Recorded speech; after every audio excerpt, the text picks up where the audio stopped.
Hello, I'm Ezra. This is AP Calculus BC Review, the final unit, Unit 10, Infinite Series. So in this unit, we cover sequences, we look at convergent and divergent series, as well as how to figure out the convergence of series. We look at Taylor and Maclaurin series, which are approximations of functions.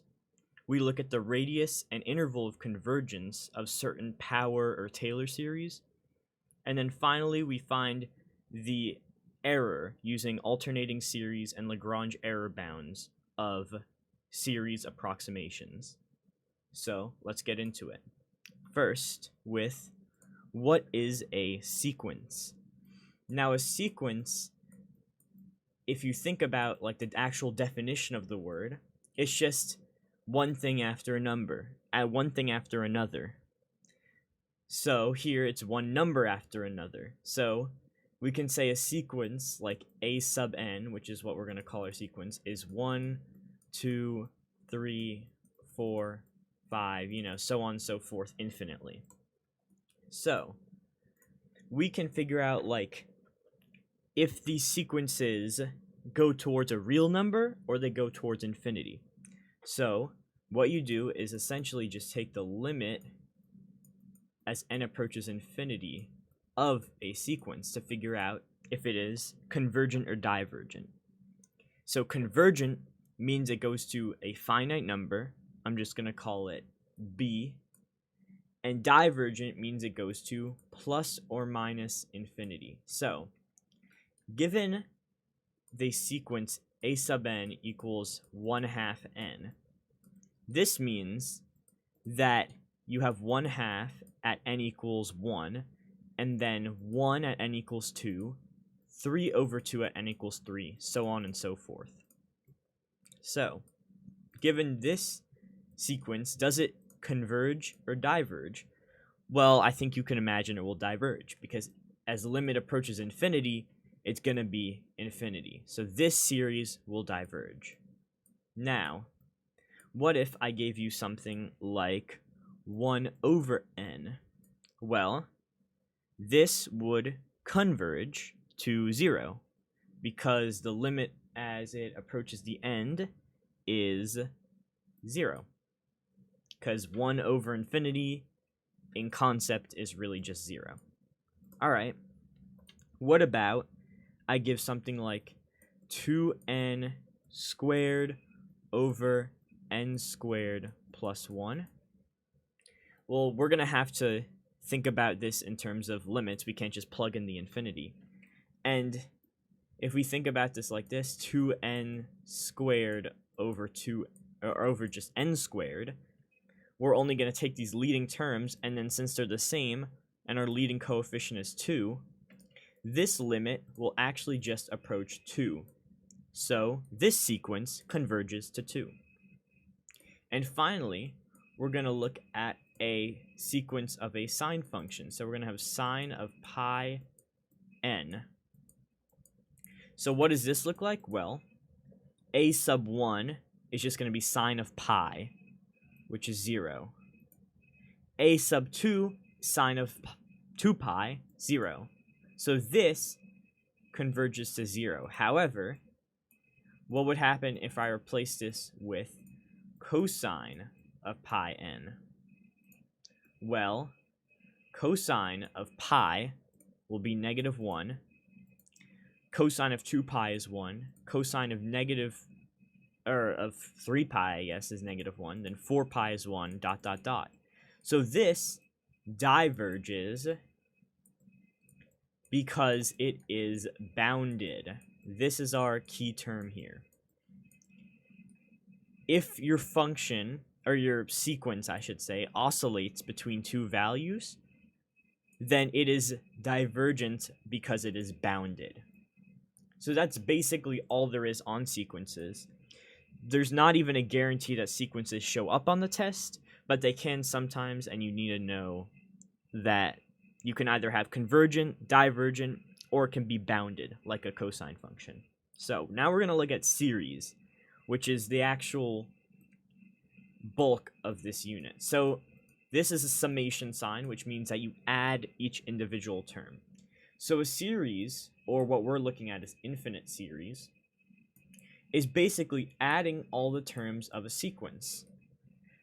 So a convergent series means that all the numbers added together up to infinity will equal some value. I'm going to call it S. A divergent series, as you can guess from what we said about sequences, is when you add all the numbers in a sequence, it gives you plus or minus infinity. So let's take a look at an example. If you add all the terms of 1/2 n, the sequence before, well, 1/2 plus 1 plus 3/2. I mean, I think it's pretty obvious that this goes to infinity. I mean, look. Eventually, you're going to be adding the number infinity, because as the limit goes to infinity, you'll have 1/2 of infinity, which is still infinity. So you'll just be adding infinity. So this definitely diverges. So that's another thing to note. Infinity kind of absorbs every single constant. So 1/2 of infinity is still infinity, and infinity over 10,000 squared to the power of 100, this is still infinity. Infinity is just bigger than all. So even if you have the limit from n to infinity of n over 999 factorial, which is some crazy big number, this will still be infinity. Okay, now we're going to look at convergence. Well, first we're going to look at divergence. So divergence is just when it goes to infinity, like I said. But if you want to test for divergence in a series, the first test you should try, and the most ubiquitous one, is called the nth term divergence test, which basically says that you have a series, which is just all this terms in a sequence is added together. So you're going to take this sequence out, 2n over n plus 1. All this is saying is that if you take the limit of this sequence as it goes to infinity. So before we said that if you took the limit of this sequence as it goes to infinity, then you will get a convergent sequence, because this is 2. You just look at the highest term, the coefficients are different, 2 over 1, because these have the same power, you're going to get 2, right? This is for sequences, so this is a convergent sequence, but a divergent series. Why? Well, because this means that at the final number of the sequence is 2. That means all the numbers you add before it, you're adding, and then the last number you add is 2. That means that you have infinity, because you just keep adding numbers. If the last number you add is a finite number, and you added infinitely many numbers before it, then that means that it is infinity. So what is the nth term rule? Basically, when you take the limit of the series, or of the sequence in the series, if it does not equal 0, it diverges. Now, this doesn't mean if it equals 0, it converges. If it equals 0, then it can converge, but you still need to test it. So, that's the first test. Second test I'm going to go over is the p-test. So this is functions of the family 1 over n to the p. So like 1 over n is 1 over n to the 1. 1 over n squared, 1 over n cubed, such and such. So there is, again, a rule. There's a lot of memorization in this unit.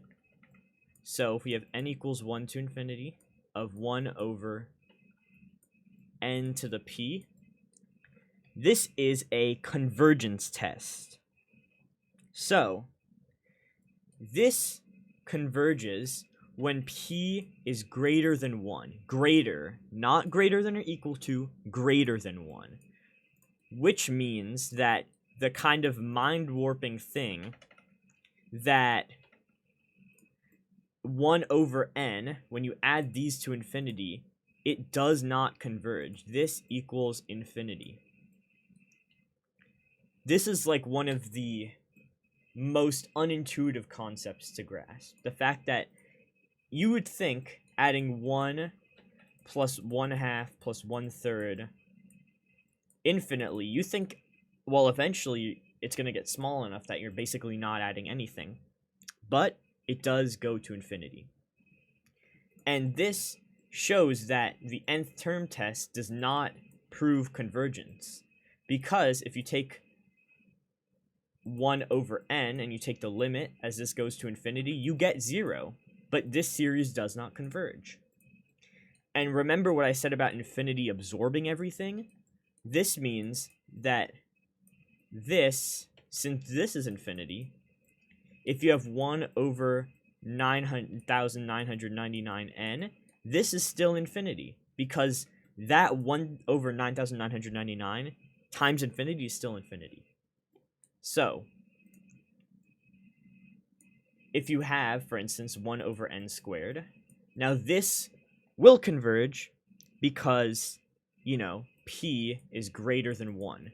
1 over n to the 1.001 converges. This converges. This converges. 1 over n does not. That also means 1 over square root of n does not, because this is 1 over n to the 1/2. And, you know, so on and so forth. 1 over cube root does not. So I can show a proof for why 1 over n does not converge, though. Just if knowing the information is not enough. I'm going to go over what is called the grouping proof. So this is essentially 1 plus 1/2, and I'm going to write out quite a few terms here. 1/4, not 1/4, plus 1/3, plus 1/4, plus 1/5, plus 1/6, plus 1/7, plus 1/8, and I think you get the idea, so I'm going to stop there. So now, what you do here is we're going to leave the 1, right? This stays where it is. And we're going to leave the 1/2. Now, we're going to group these terms together, and we're going to group these terms together. Now, this is greater than 1/2. This is greater than 1/2. And you can add these together. 1/3 plus 1/4 is going to be 7/12, which is greater than 1/2. All of these added together is going to be greater than 1/2. Now, since you have infinite terms, that means you can group some terms over here that will be greater than 1/2. And then you can do that over and over again. So, essentially, this series is equivalent to adding over and over 1/2. 1/2.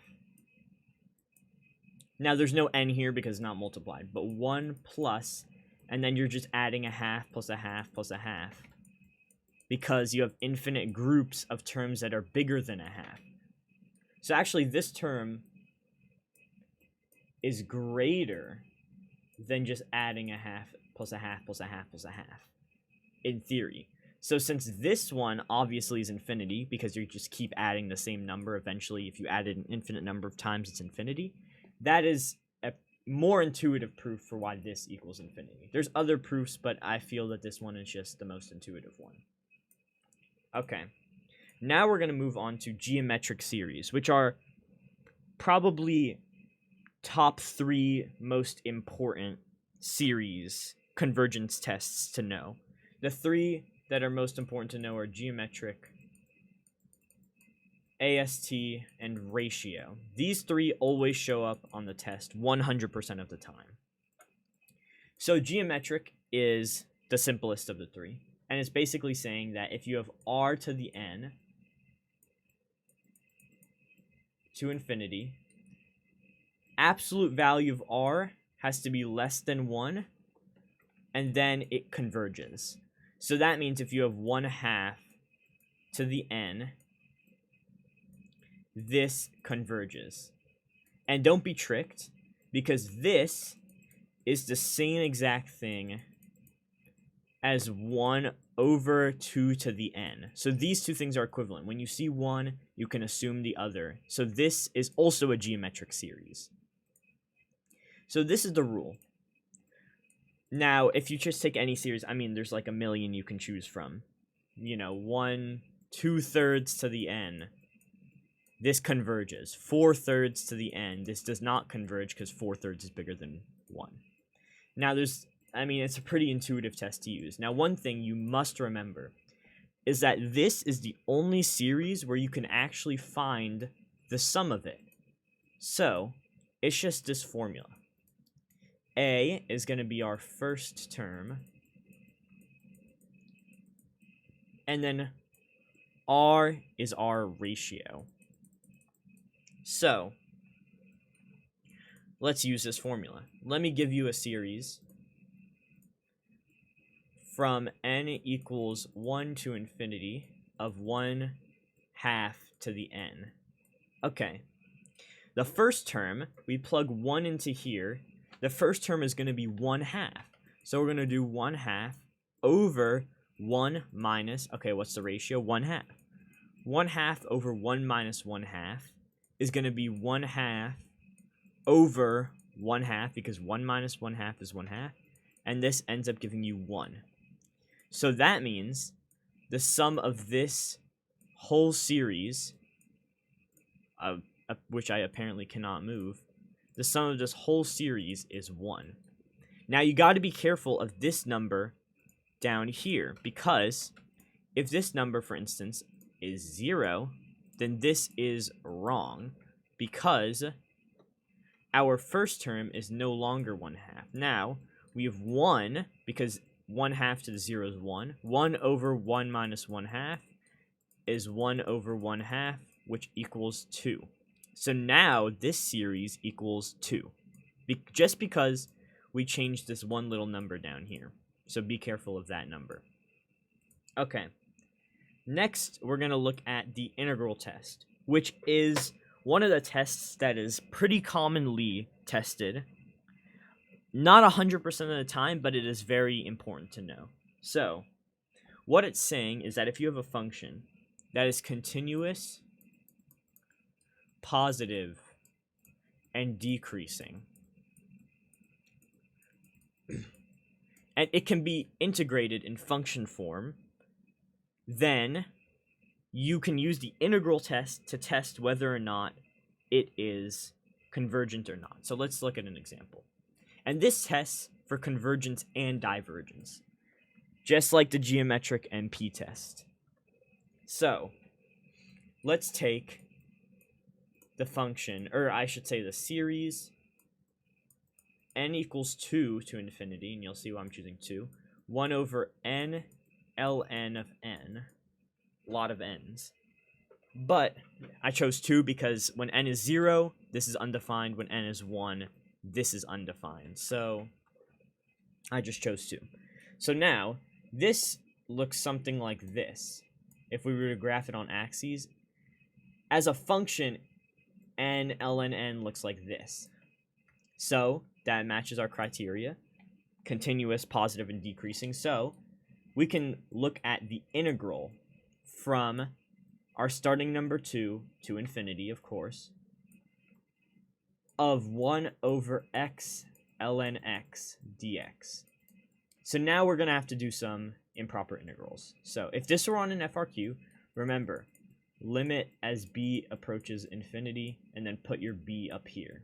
But since I'm just teaching, I'm just going to leave it as infinity. So, here to solve this integral, it is just going to be simple u sub. U equals ln of x, du equals 1 over x, or I should say, x du equals dx. So, this can be rewritten as integral from 2 to infinity of 1 over x u x du. And then these x's cross out. So then I'm just going to rearrange it right here. You just have 1 over u du, which equals ln of u from 2 to infinity, which equals ln of x from 2 to infinity. So now we have ln inside of ln, and this diverges because ln of infinity is infinity. This is important to know. And then ln, since ln of infinity is infinity, it's just going to be ln of infinity. So that's also infinity. So then this whole thing is infinity. So we can say that by the integral test, this diverges. So whenever you write these, you have to say diverges by integral test. That goes for every single one, which I should have mentioned earlier. But if you show that 2 over 3 to the n converges, you say converges by geometric series. If you have something like 1 over n squared converges by p-test, that's what this is called. If you have 1 over n, there's two things you can say if you want. You can say diverges by p-test, which is personally what I say. Or you can say diverges by harmonic series, because 1 over n is the harmonic series. So you can just say diverges by harmonic series. Okay. So, diverges by integral test. Now, can we prove that something converges to? Yeah, we can. So, let's take I'm going to erase this. And I'm going to take 1 over n squared plus 1. So now this, let's integrate it now. And I'm going to say from 0 to infinity. From 0 to infinity of 1 over x squared plus 1 dx. I'm going to make it a little bigger. Okay. So, this is arctan. You just have to recognize that. If you don't know your arctan derivatives, or your 1 over x squared plus 1 integrals, look back at Unit 6, the video. So this is just going to be arctan of x, surrounded 0 to infinity. So arctan of 0 is 0. Arctan of infinity, this is another thing you have to know. Arctan, the graph, looks like this. And it actually has horizontal asymptotes where y approaches pi over 2. Okay, so you have to know that. So that just means that this integral is pi over 2 minus arctan of 0, which is nothing. So that means that this, because arctan of x converges, that means this converges. Now, we don't know what this converges to. This is not what this converges to. This is just what this converges to. So these are not the same thing, but because this one would be bigger than this one, because you have the total area, and then this one is just going to be like rectangles under the area. Because the total area here is bigger than this one, then it will tell you that it converges, but not what it converges to. Okay. So, next we're going to look at direct comparison. So this is a very, very powerful test. And it is one of the best tests for saving time on MCQ. So this can be tested on the FRQ, but this is more commonly on the MCQs. So, if we have something, and it's directly in the name what it means. If we have n equals 1 to infinity of n squared plus 2, how do we know this converges? So, you can't use the p-test because it's not just 1 over n to the p. You have this plus 2 here.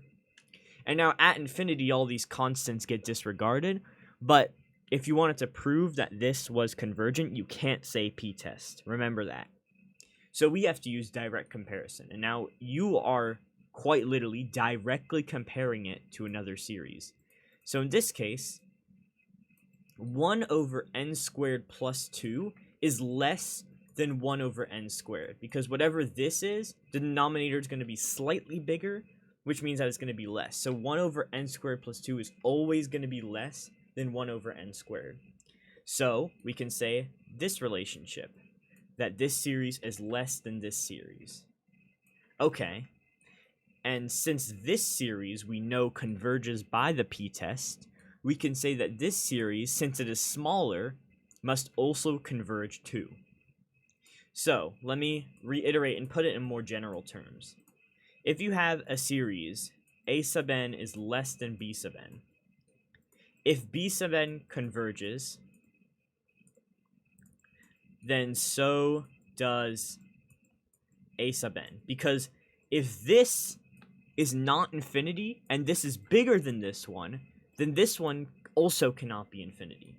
But this goes both ways. If b sub n, or if a sub n is less than b sub n, and a sub n diverges, then so does b sub n. Because if a sub n is infinity and b sub n is bigger than infinity, well, that's just going to be infinity. So, here's another one that's a little bit more complex, but once you see it, it's not going to be bad. So, let's give the series n squared plus n. So, how would we directly compare this to something? Well, we can say that this series is greater than 1 over n squared plus n squared. Makes sense. 1 over n squared plus n squared. This n is going to be squared. So whatever value it is, starting from 1, it's going to be bigger. This denominator is going to be bigger than this one. So this is a true relationship, but we can't do anything with this. So let's simplify it on the inside. N squared plus n squared is just 2n squared. So we're going to replace this with 2n squared. And we still can't do anything. So let's simplify it even more. N squared, since this is all one term, we can just actually take the square root of it. So what I'm going to rewrite this as is square root of 2 times n. Now this is the harmonic series with this little square root 2 on the bottom. But remember, 1 over 999n, this still diverges because this coefficient times infinity is still infinity. So this diverges by harmonic series or by p-test. And since this is bigger than this and this diverges by p-test, that means this diverges by direct comparison. Alright, so it's right in the name. You directly compare the two things. Alright, on to our next test is limit comparison. So yes, you have to remember all of these. All of these, like, what is it, 8 different tests?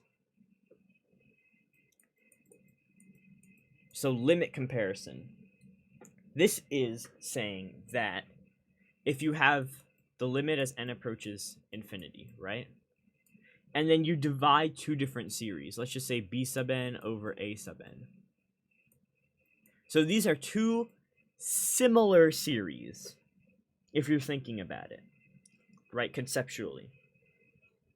We're going to say that the limit as it approaches infinity is going to be equal to some number L. This is the sequences, by the way. The limit as the sequences approaches infinity. So, if L is greater than 0, that means that these two series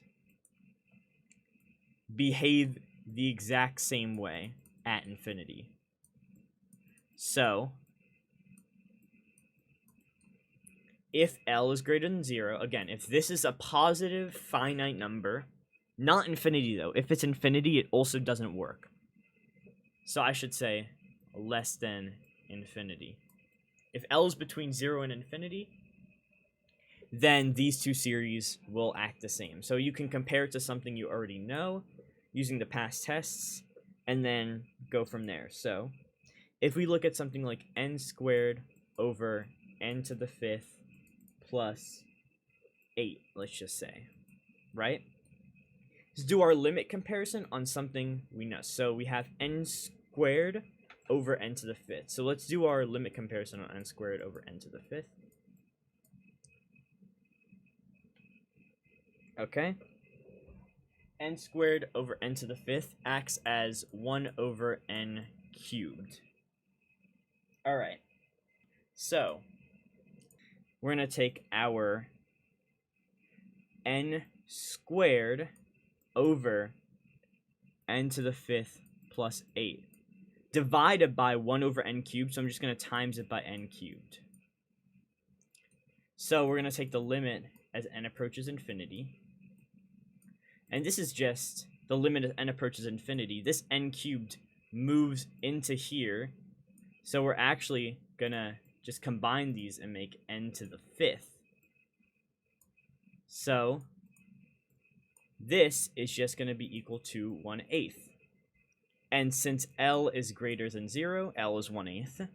That means that the limit, or I guess the series, n equals 1 to infinity, of n squared over n to the 5th plus 8, this limit, is equal to the limit 1 over n cubed. And we know this converges by p-test, so this converges by limit comparison. Okay. Now we have our second most important test, or our second test in the very important category, which is AST. This will always be tested. So AST actually stands for alternate or alternating series test. But luckily, you can just write AST. You can write that as an abbreviation. So how do we use this alternating series test? Well, what AST states is that if a series is alternating, of course, gotta be alternating to use the alternating series test. If the series is alternating, if it is constantly decreasing in terms of absolute value, and if the limit as n approaches 0 of the sequence equals 0, you have a checklist here. If these three things check off, it converges. So now we're going to look at some. Let's look at our checklist, right? So, -1 to the n times n over n plus 1. So, let's look at our checklist here. Alright, is it alternating? Yes. Alternating is -1 to the n.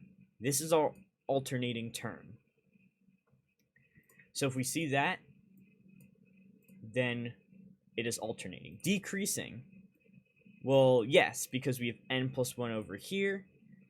This n plus 1 will be decreasing, or will be increasing the denominator faster than the n will be increasing the numerator, so it is constantly decreasing.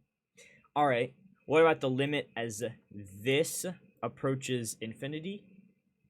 Well, no, that is not going to work out here, because it's just going to be -1 to the infinity essentially gets canceled out. N over n, as n approaches infinity, is 1. So this limit as it approaches infinity is 1. So this criteria is not met, so this is an x. So this does not converge by AST. Let's look at something else. Okay. So what about if we just do -1 to the n over n? So this is like an alternating harmonic series. Okay. Alternating, yes. Decreasing, yes, because the n increases, denominator increases, it decreases, right? Same old, same old. limit as this approaches infinity equals 0? Yes. So this converges by AST. So normal harmonic series does not, but alternating harmonic series does. That's something important to know. Now finally, I'm going to do another series where you have -1 to the n, again, over n squared plus 1. Okay. Now, alternating, yes. Decreasing, yes. Limit as it approaches 0, infinity is 0, yes. So this also converges by AST. Now, there's one more part to this, and it is called conditional and absolute convergence. So conditional convergence is when it only converges because of the alternating part. So this here is conditionally convergent. Why? You prove it by taking out the alternating part. And guess what? If you take out the alternating part, you just have the harmonic series. So it is conditionally convergent. You need this alternating part. This is absolutely convergent. And how do we prove that?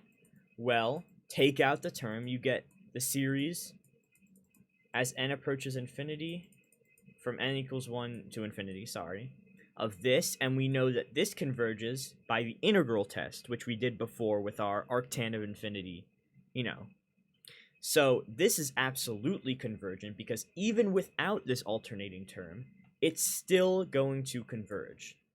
So often on the test, it will ask you to find either whether or not AST can be applied, so again, you have to meet these 3 criteria, or to find conditional/absolute convergence. Okay, so now the final test, and arguably the most important one, is ratio, because this comes up later in the unit. So ratio test isn't used as much for just convergence of series, but more so in the later units for Taylor series. So, what this is saying is if you take any sequence a to the n plus 1 over a to the n and divide them, you take the limit as n approaches infinity, and it equals L, and then if L is less than 1, it is convergent. And if L equals 1, it is inconclusive. Okay. So, inconclusive just means you have to use another test. Just like how the nth term test is inconclusive if you get 0 as your answer. So, let's look at an example of this. So, I'm going to do 3 to the n over n 2 to the n. So, 3 to the n plus 1 over n plus 1 2 to the n plus 1. This is our a sub n plus 1 term. And now, a good thing to always do is simplify these powers. So 3 to the n plus 1 is the same thing as 3 to the n times 3 to the 1. Or I'm just going to write 3. Same thing here. 2 to the n plus 1 is 2 to the n times 2. Okay. And now we're going to divide it by our original series. Now here's what you should note, and here's going to make it so much easier for you. Instead of dividing by this, multiply by the reciprocal, because that's the same thing. So we're going to multiply by n2 to the n over 3 to the n. Now, absolute value all of this, again, just keep that in the back of your mind. Now we're going to cross out our terms. 3 to the n over here, I'll do it in red. 3 to the n crosses 3 to the n. 2 to the n crosses 2 to the n. And now we are left with 3n over 2n plus 2. I'm just going to distribute this 2 over to here. Okay. Now we take this and then slap the limit onto it. The limit as n approaches infinity of this is 3 over 2. Now, L has to be less than 1, recall, for it to be convergent.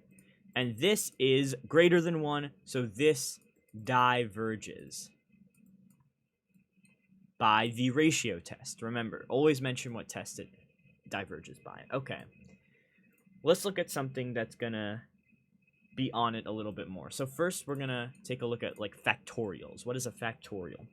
So n factorial is equivalent to n times n minus 1 times n minus 2 ... to infinity. If I give you something like n plus 2 factorial, it's essentially the same kind of thing. So n plus 2 times n plus 1 times n minus 1 ... all the way to infinity. Okay. So if I give you something like n plus 1 factorial over n, this simplifies to you cross this, or n plus 1 factorial over n factorial. You cross out the factorials and you're left with n plus 1. Why is that? Well, you have n plus 1 times n minus 1 ... over n times n minus 1 ... These all cancel out, the ... dots cancel out, and you're just left with this n plus 1 term. So I just want to cover up how to simplify these factorials, because you need to know this. It is very important. So now, if I were to give the series 10 to the n over n plus 1 factorial. Okay, let's ratio test it. So absolute value, 10 to the n plus 1, which again I'm going to write as 10 to the n times 10, over n plus 2 factorial. We just plug in n plus 1 into the n, and that will give us n plus 2, because we already have the plus 1 here. Times it by the reciprocal, n plus 1 factorial over 10 to the n. Now let's do our crossing out. 10 to the n crosses with 10 to the n, and n plus 2, this factorial crosses out with this whole n plus 1 factorial. So now we're left with 10 over n plus 2. Okay. Limit as n approaches infinity, 10 over n plus 2 equals 0. Is 0 less than 1? Because L has to be less than 1. Well, yeah, 0 is in fact less than 1. So this whole thing converges by ratio test. Okay. That is the last of the convergence tests. There is 8 of them. You need to know all of these. But again, the most important ones, and I'm going to star these, are geometric, AST, because it will ask these 3 on the test, and ratio. And I'm going to even give ratio a double star, because you will need it on the test, not only for convergence of series, but also convergence of Taylor series and power series, which I will discuss later. Okay. Now we're going to move on to the second half of the unit, which is all about function approximation, or what we call Taylor series. Okay. So, what is a Taylor series? Well, it follows a formula. So we use P sub n of x. So the reason we use P is because these are really called Taylor polynomials. These Taylor polynomials are approximating the function. So, and the sub n just means what degree polynomial. So degree, like x to the first, this is first degree. X cubed is third degree. So this n just means what degree of polynomial we're going to go up to. So the more degrees, the more accurate the approximation of the function, and I'll discuss that in a second. So the formula, the general formula, is f of the nth degree. So, for instance, f to the 1 of c is f prime of c. So that's what this thing means. If you have to the 4, that just means the 4th derivative at c. But we use n just to denote any amount of derivatives. X minus c to the n over n factorial. So,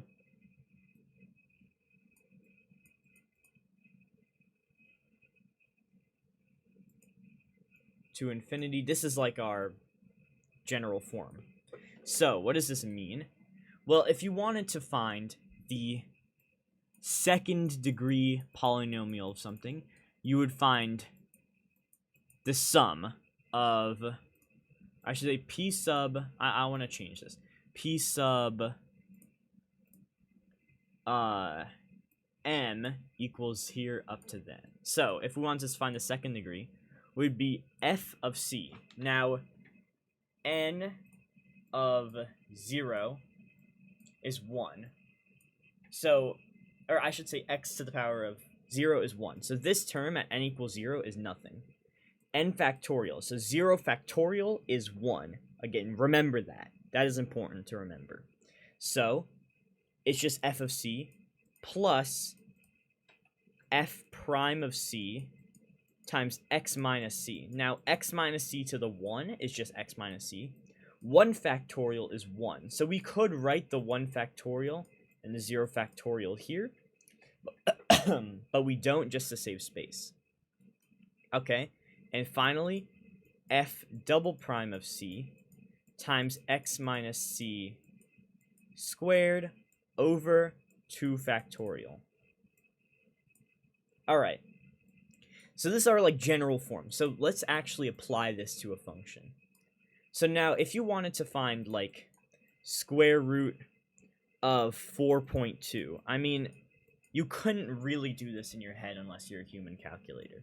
But what Taylor series approximations help us do is find out pretty accurately what square root of 4.2 would be. So, if I say y equals square root of x, find a second degree approximation around x equals 4. So I should have explained that in the formula. But this c value is where the function is centered around. So if I wanted to approximate a value close to 4, I would set my c value as 4. So for instance, if I wanted to approximate 4.1 or 4.2, I would want to pick a c value that's close to 4.2, a nice round number, like 4. So, if I wanted to approximate 0.1, I would pick 0 as my c value. Anyways, p2 of x, so our second degree Taylor polynomial, is going to be f of 4. So, okay, square root of 4 equals 2. So let's write that, 2. Alright. Now, we're adding our first derivative at 4. So the derivative of square root of x, I'm going to just put d over dx, equals this.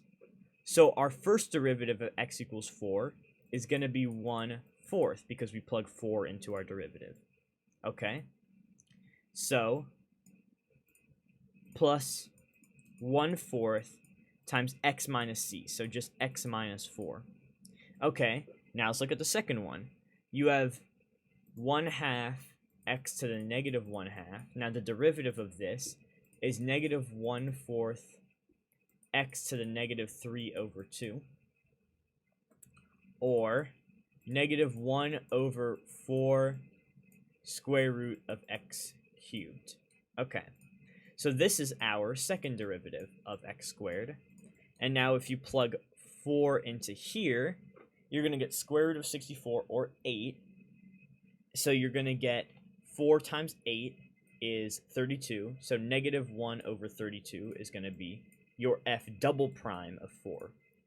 So minus 1/32 times x minus 4 squared over 2 factorial. Now 2 factorial is 2 times 1. So 2 factorial is just 2. So I'm actually going to simplify this a bit. And instead of writing 32, I'm going to do 32 times 2, or 64. So this is our second degree of x about x equals 4. So if it asked you to write this, this would be what you write.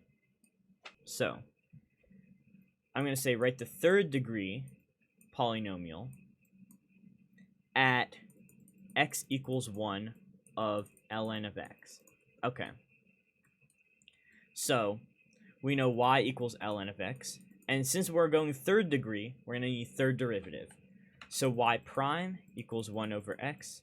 Y double prime equals negative 1 over x squared. Y triple prime equals negative 2, or positive 2, I should say, over x cubed. Alright. So let's look at our derivatives at x equals 1. So ln of 1 is 0. So if we look at our third degree polynomial, ln of 1 is 0, so we don't have a term here. We just have 0, or we're just not going to write it. Okay. Ln, not a ln. 1 over 1 is 1. So we're going to have 1 x minus 1. Okay. Negative 1 over 1 is negative 1. So minus x minus 1 squared over 2 factorial. And now we're going to take all this shifted over because I want more space. Okay, now 2 over 1 is 2. So plus 2 x minus 1 cubed over 3 factorial. Alright. So that is our Taylor series, third degree, around x equals 1 of ln of x. All you gotta do is find the derivatives, and then you can plug in each and every derivative, plug it into your formula, and then you will get your Taylor series. So it's a lot of work, usually. But on FRQs, very often, they'll already give you your derivatives, or they'll already give you a Taylor series. Okay. So now we have a Maclaurin series. What is a Maclaurin series? Well, basically this guy robbed Taylor and just said a Maclaurin series is a Taylor series centered around x equals 0. So it is the same format as a Taylor series, except here there's a few Maclaurin series you need to memorize. Now, you can take the Taylor series of pretty much any function, and here we're going to look at some main functions. So e to the x, sine x, cosine of x. You need to know these three Maclaurin series. You just need to memorize it. You could derive it on the test using the formula, but it's better to memorize it because these will always be asked in some capacity. So e to the x is 1 plus x squared over 2 factorial plus x cubed over 3 factorial, so on and so forth. And what we can write this as is the infinite series n equals 0 to infinity of x to the n over n factorial. Alright, sine of x is x minus x cubed over 3 factorial plus x to the 5th over 5th factorial, ... And then cosine is going to be kind of the opposite of the sine. So cosine is 1 minus x squared over 2 factorial plus x to the 4th over 4 factorial, ... So we can also write the general series of these. So for sine and for cosine, God, there's not much room here. So cosine is the easier one. It is alternating, which we are going to denote by negative 1 to the n, x to the 2n over 2n factorial. And then sine of x is negative 1 to the n, x to the 2n plus 1, and then 2n plus 1 factorial. So those are the two general terms for sine of x, cosine of x, and then we have our e to the x. So you need to memorize these. Now, if you are given a function that is like sort of like these, so we're going to look at e to the x first.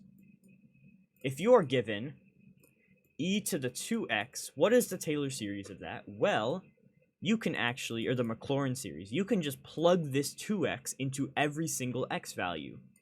So it will actually just look something like this. You just take this 2x and plug it into here, plug it into here, plug it into here. Now, if you have e to the x squared, it's kind of the same thing. I'm going to delete all of this. So e to the x squared is just 1 plus x squared plus x to the 4th over 2 factorial plus x to the 6th over 3 factorial dot dot dot. And then, what about if you have 2 sine of 2x? Well, you take it step by step. You do this outside 2 last. So now, we're going to have 2x minus 8x cubed over 3 factorial plus 32x to the 5th over 5 factorial dot dot dot. Right. This is just plugging 2x into our sine function, our sine Taylor series. And now, so this I should say is sine of 2x. And now 2 sine of 2x, if you want to guess, is just multiplying the whole thing by 2. So we get 4x minus 16x cubed over 3 factorial plus 64x to the 5th over 5 factorial dot dot dot. Okay, so just know that you can edit the Maclaurin series if you plug in something other than x. Like if you plug in 2x e to the 2x, right?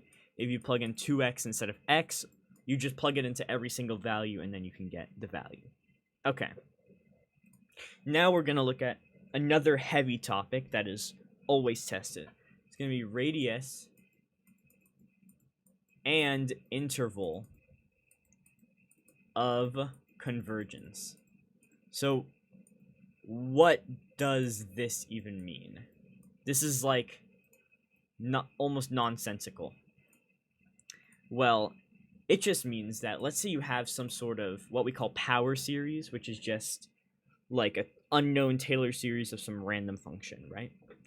Let's take x to the n, or no. Let's take x minus 3 to the n over n5 to the n, right? So we want to find what x values can be plugged in here to make this series converge. Okay, so how do we do that? We take the ratio test. Yes. So we're going to use this. This is our infinite series. Very, very long sigma that I drew here. We're going to write x minus 3 to the n plus 1, right? But then we're going to move that plus 1. We're just going to write x minus 3 over n plus 1, 5 to the n times 5. Okay, this is our a sub n plus 1. Now we're going to times it by the reciprocal of the original function, n 5 to the n times 5, or not times 5, sorry, just n 5 to the n, over x minus 3 to the n. Okay, let's do our crossing out here. X minus 3 to the n crosses x minus 3 to the n. 5 to the n crosses 5 to the n, and now we can simplify with the absolute value. Well, I'm going to drop the absolute value, but we have x minus 3 times n over 5n plus 5, because again, you always want to distribute this over here to make it easier. So now, I'm going to write the limit as n approaches infinity. And now, since we take these, the coefficient is going to be 1/5, right? But remember, I have this x minus 3 over here. So it's actually, this limit is going to be x minus 3 over 5, because these n's kind of cancel out when they go to infinity. So now I have this, x minus 3 over 5. Now, what do I do with this? This is going to be part of our radius of convergence function, or expression, I should say, where the capital R radius of convergence absolute value is less than 1. So this is our R. So we're going to plug this in. X minus 3 over 5 is less than 1. Except we don't want this here. We don't want the denominator. Because we want it x minus c is less than 1. This is our final goal whenever we do... Or I should say x minus c is less than a. This is our final goal when we're doing radius of convergence. So we're going to move it over. We're going to have x minus 3 is less than 5. Okay. This is our radius of convergence and what we use to solve the interval. So R is right here. R is 5. So our radius of convergence is 5. X minus 3 means that the radius starts centered at x equals 3. So what does that mean? What did I just say? So that means for our x values, we're going to take a look at this. We're going to take a point and label it 3. And then we can go out 5 either side. So this is 5. This length of this is 5. Because our radius is 5. And then that will bring us to 8 over here. And then negative 2 over here. Okay. So, what do we do with this graphic? Well, we find the final step. So, if it asks for radius of convergence, you give them this. You say your radius of convergence is 5. So, you have to do the rate. Let's recap before we move on. You take this, you do the ratio test to find your function with x and n. You take the limit as n approaches infinity, which will give you some sort of x function. And then you have your x function over here, which you plug into this formula. R is less than 1. And then your goal is to set it to a form kind of like this, where x minus the center of your radius equals your final radius. And then you just move out whatever, like if you have 5 here, or let's say you have x squared over 3, right? Is less than 1. That means you have x squared is less than 3, and you have to square root these to get x by itself. So x, the radius is square root 3. For example, that doesn't apply here, but that's just for example. So you find your radius, and then now we move up to this step. So you just take these two values and plug them into your x, and then do the convergence tests. So let's do that real quick. We'll have negative 2 minus 3 to the n over n5 to the n. And then we have 5 to the n, because we're going to do 8 minus 3 to the n over n5 to the n. Let's analyze these. So this will be negative 5 to the n over n5 to the n. Now this is equivalent to negative 1 to the n, 5 to the n over n5 to the n, because we can split up this negative 5 to the n into this relationship. You must know how to do this. This is extremely common. Okay, cross this out, cross this out. This is negative 1 to the n over n. And that should look familiar from earlier in the video, because we know this is alternating harmonic series. This converges by AST. So when x equals negative 2, you get a check for convergence. Now let's check 8. All right. This gives us 5 to the n over n5 to the n. Since these cross out, you're left with 1 over n. This diverges by harmonic series. So when x equals 8, you get an x. So interval of convergence, and I'm going to go over the concept, like what this conceptually means, of this one is negative 2 less than or equal to x less than or less than 8, because it does not include this. So what does this mean? This interval. If you plug in any value between 2 and 8 into this x function, into this power series, then this series will converge. the less than or equal to on the -2 means if you plug -2 in, it will converge. And the less than on the 8 means that any number less than 8 and greater than -2 will converge. But if you plug 8 in, it will not converge. So that's what the interval of convergence is. So we're going to do one more just to show another relationship. So we're going to have x to the n over n factorial. Now, I literally showed this 10 minutes ago, and this we know is e to the x. So think about it. Before we even ratio test this and answer it, we know that e to any x value is just a number, unless it's infinity, right? So going through this, keep in mind that this should probably have an infinite radius of convergence. That means no matter what x value you put in, it will converge. So let's ratio test it. X to the n times x over n plus 1 factorial times n factorial over x to the n. Cross out this and this factorial, cross out this and this. You get x over n plus 1. Okay.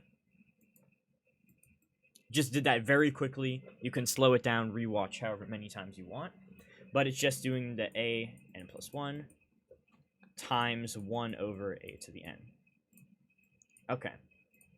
Now, the limit as n approaches infinity of x over n plus 1 equals 0. Doesn't matter we have this x term up here. This part is going to infinity. This will equal 0. Plug it into our r is less than 1 formula.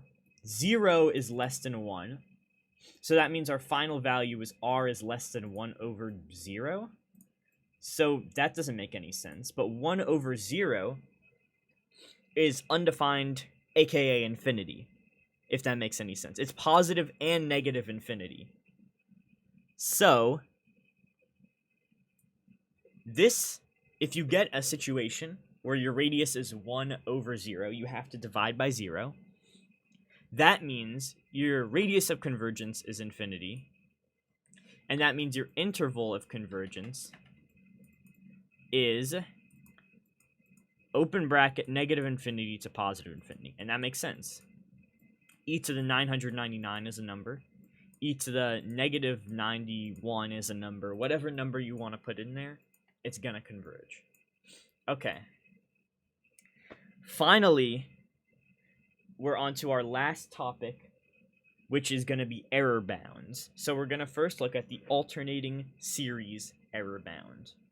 So, here is a series. We're going to pretend like this is a Taylor series for some sort of function, or a power series, right? And we're going to say, approximate the value at a, what's it called?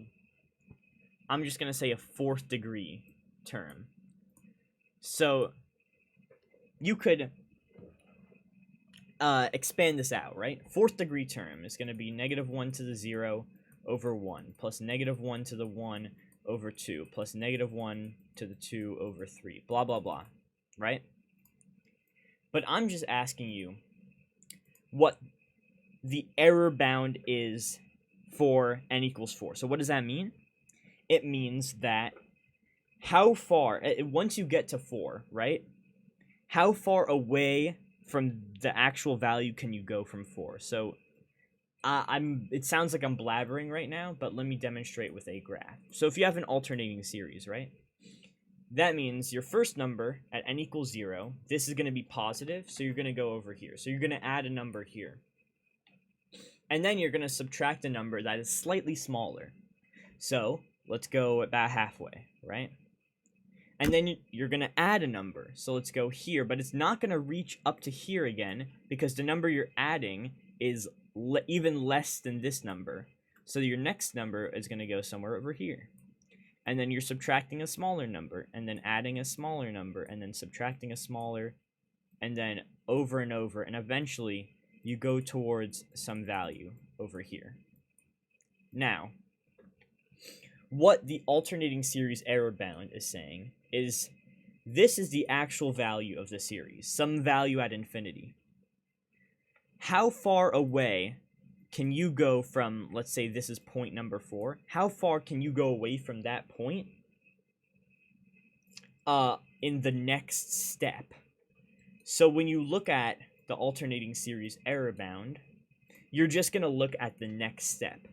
So if it says approximate, like n equals 4, or f of whatever, 4th degree polynomial of x, you're going to just add 0, 1, 2, 3, 4 into this. And if it says prove that the error for n equals 4 is less than 1/5. So what is this saying? It's saying prove that once you get to the 4th point, you can't go further than 1/5 away from that point and the next point. So all you have to do, again, is look at the term right after. So we're going to look at the 5th term. So the 5th term is -1 to the 5 over 5 plus 1. And now you need to do the absolute value of it and so show that it's less than 1/5. And then once you expand it out, -1/6 absolute value is less than 1/5. You just proved it true.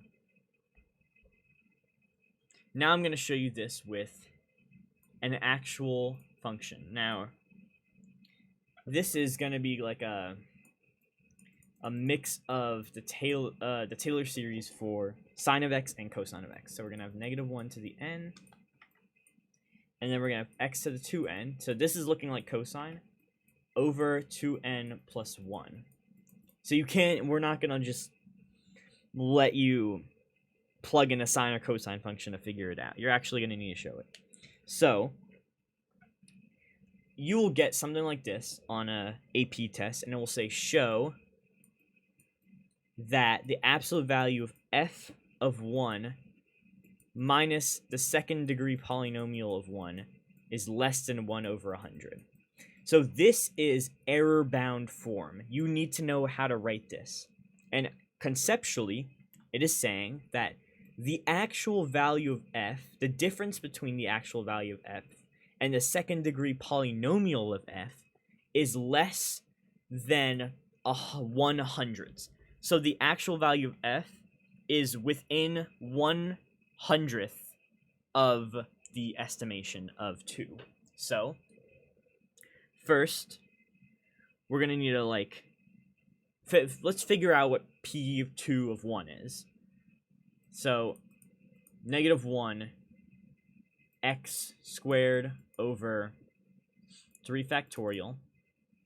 And then this is our 2nd degree, actually, because our x term has a 2. So we're just going to look at the next term. So we're going to look at when n equals to 2. We're going to look at the next term. So let us write it out.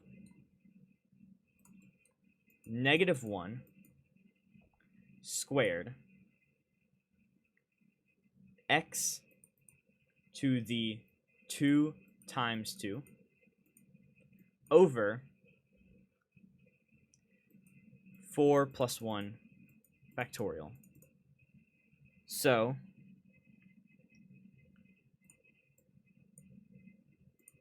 restart this.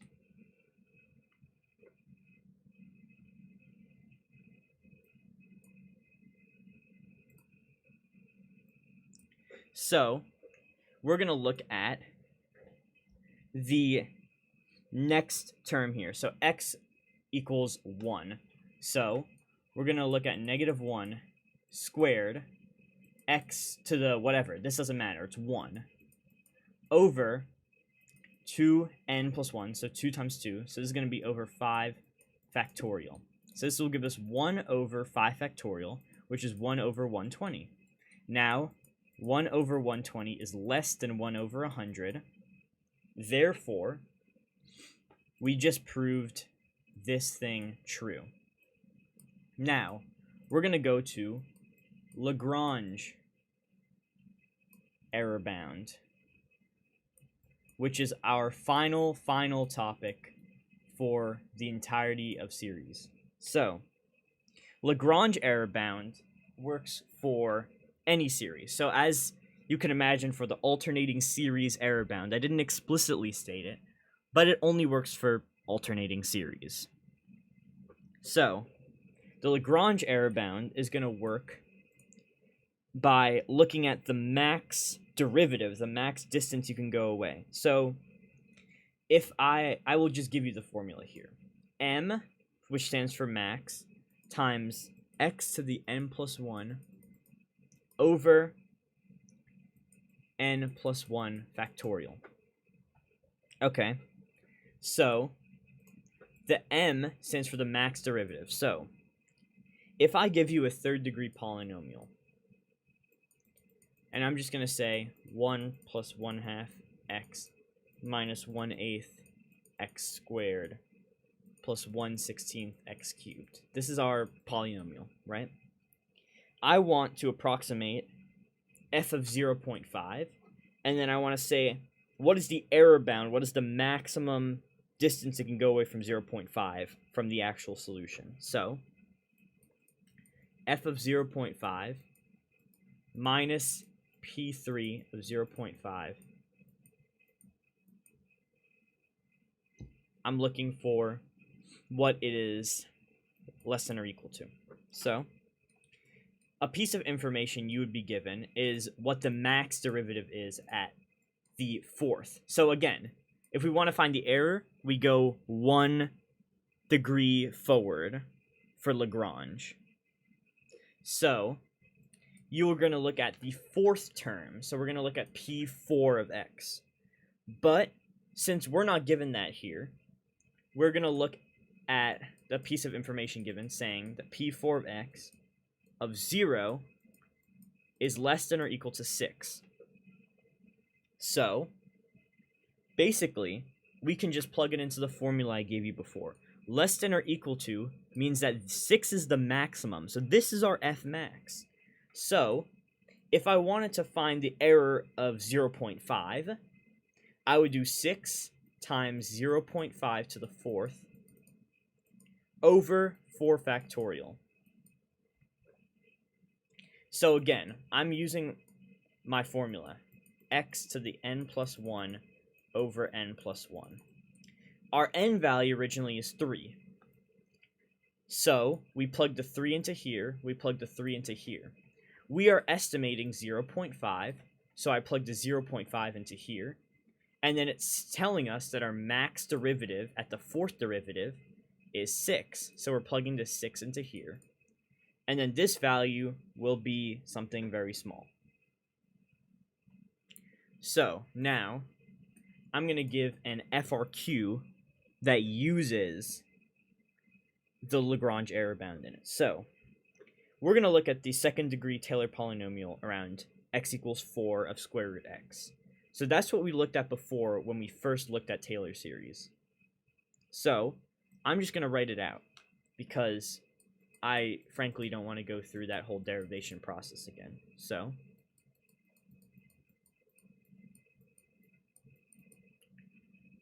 for x minus 4 squared.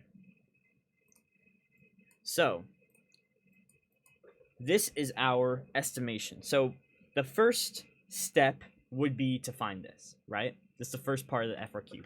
Second part, find an approximation of f of 4.2. All right, so we just plug it in here. We just plug 4.2 in. This is the freest point of all time.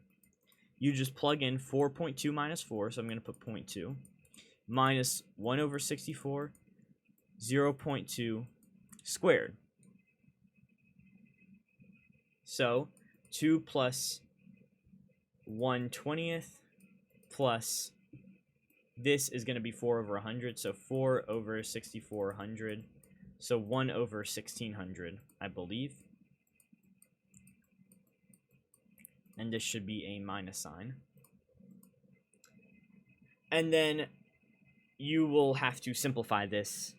They usually don't give a calculator on series problems, so unfortunately you do have to do this in your head. but I'm not going to do that right now. I'm just going to say that f of 4.2 is approximately this. All right. Now it is saying find the error bound of 4.2. Okay. Using the Lagrange error bound, find the maximum distance.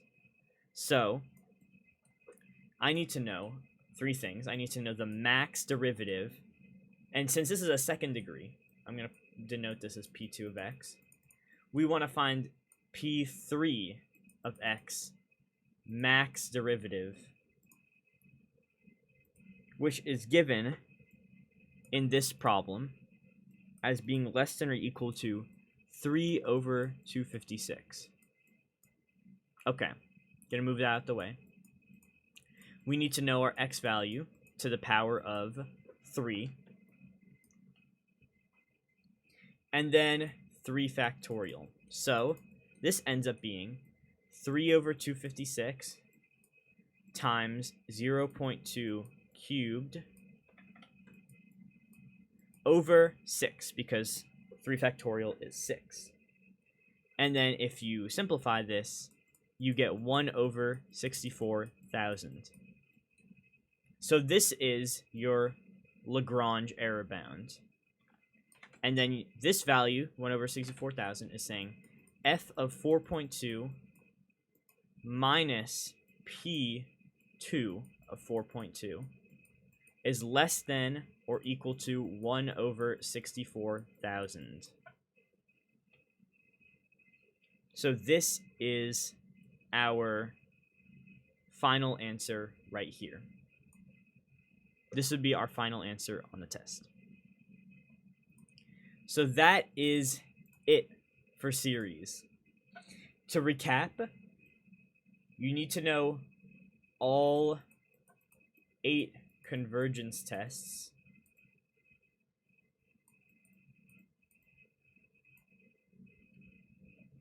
You need to especially emphasize geometric, and you need to know S equals A over 1 minus R. Ratio AST. You need to know the general form of a Taylor series.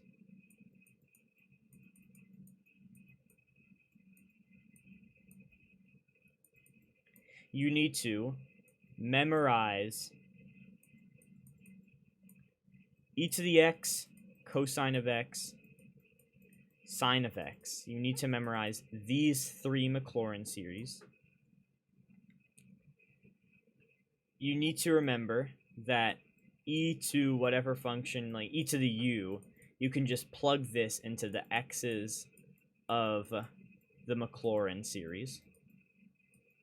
So like I said before, e to the 2x equals 1 plus 2x plus 4x squared over 2 factorial dot dot dot, right?